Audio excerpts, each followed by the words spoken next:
पाळदी गावामध्ये सध्या पोलिसांचा मोठा बंदोबस्त तैनात करण्यात आलेला आहे। कारण जळगावमध्ये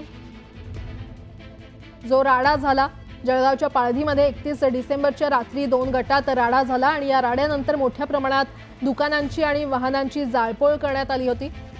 प्रशासनाने खबरदारीचा उपाय म्हणून तात्काळ संचारबंदी लागू केली होती आणि आज रात्री 8 वाजेपर्यंत संचारबंदीचे हे आदेश काढण्यात आलेले आहेत।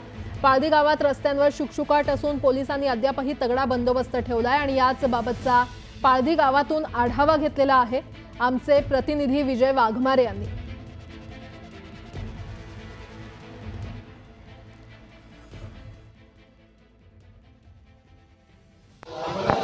जळगावच्या पाळदी येथे 31 डिसेंबर रोजी 2 गटात झालेल्या राड्यानंतर मोठ्या प्रमाणात दुकाने आणि वाहने जाळण्यात आली होती। त्याच्यामुळे प्रशासनाने खबरदारीचा उपाय म्हणून तात्काळ संचारबंदी जी आहे ती लागू केली होती। संचारबंदी आज सकाळी 6 वाजेपर्यंत होती।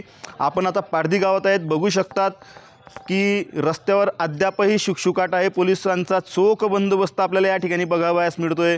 प्रशासनाने काल आपला निर्णय बदलवीत संचारबंदीमध्ये वाढ केली होती।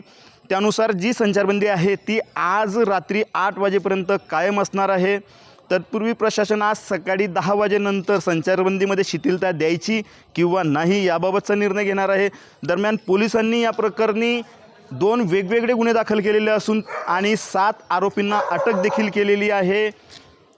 दोन्ही गुन्ह्यांमध्ये आरोपी निष्पन्न झालेले आहेत। काल पोलिसांनी CCTV फुटेज बघून अनेक आरोपींची नावं जी आहे ती निष्पन्न केलेली आहे। रात्री अनेक ठिकाणी पोलिसांनी धरपकड करण्याचा प्रयत्न देखील आरोपींचा केला।